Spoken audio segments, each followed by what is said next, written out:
Hiya, welcome at Travel Culture. Good to see you again, and if new, welcome, welcome. Come on in.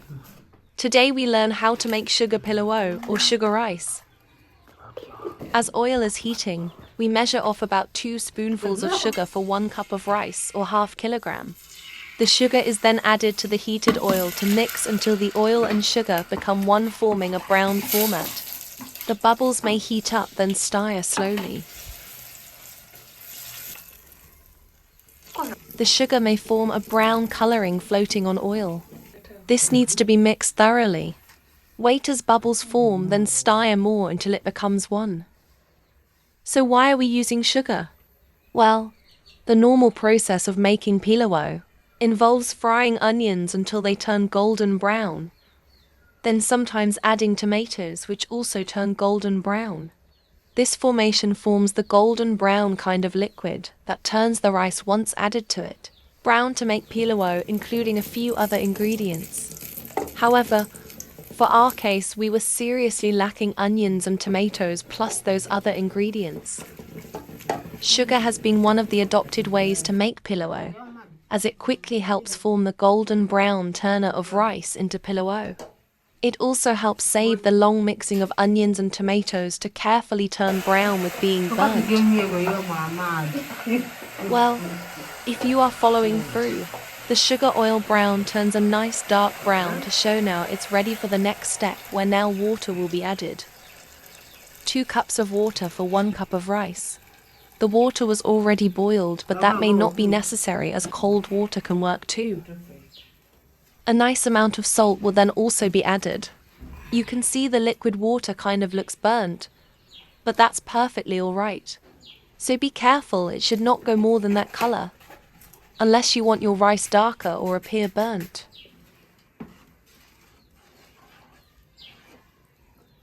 Once all done, stir well and cover up for the water to heat up more, but also it helps stop the golden liquid from burning further. Here we wash up the rice. It's important to wash rice as it passes over many industrial processes and post-harvests. While some people may not wash it. The washed rice is added to the boiling water mixed with the golden liquid of sugar and oil plus salt. Stir well and leave to cook covered.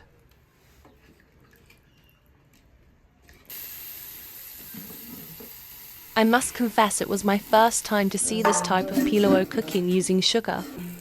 I found it interesting to share. Hope you are finding it too. The first time I was served, I was told this is sugar pilawo.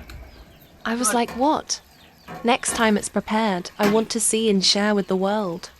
Hope you are enjoying our process to learn too. Please be sure to let us know. Once the rice, which is turning into pilawo, as you can see, has been left to boil a little, stir it well for the top and bottom up so every grain turns golden. But do not overstir, as this can cause rice mushing. Better done once. Then cover up and leave to get ready to final moment.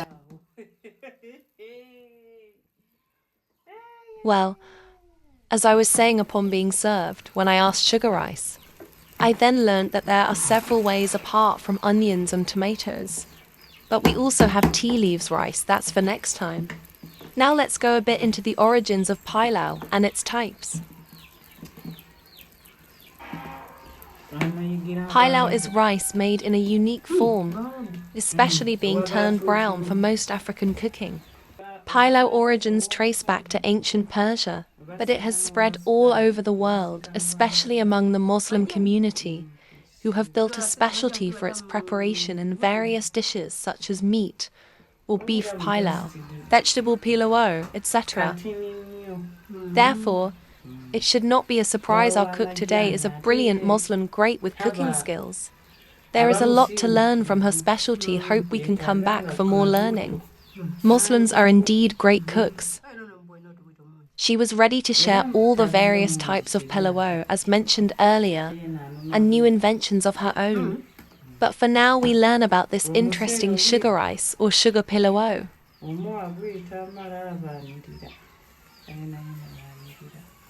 Given the golden water has dried out, It means the rice is almost ready. The bottom rice is surely ready, but the top rice has to be cared for to fully cook. This trick was shared. Never thought of it. So, while some fire is reduced to another charcoal stove to make sauce, the remaining fire is pushed down the charcoal stove to leave a few pieces on top to directly heat the saucepan. The bottom fire down below forms a nice heat that heats the saucepan to enable the dried rice without water to cook slowly without being burnt from a lot of direct heat, as is usually the case. Now watch and follow the process carefully for your own understanding.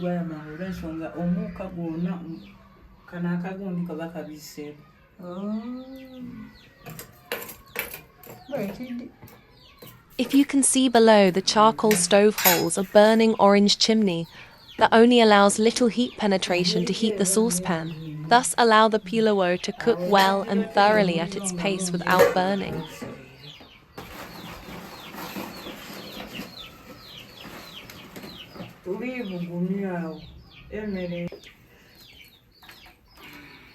A little charcoal is added to the second stove to finish off beans preparations, a sauce that matches well with Pilawo food dish when served. Of course, it would be unfair to end this documentary without showing you the final product outcome. Hehe. Here we go through the serving process once our pilawo is ready, served alongside boiled cassava and the bean sauce. Nice. So nice. And that will be our final serving product. Isn't it lovely? It was a pleasure. Smiles.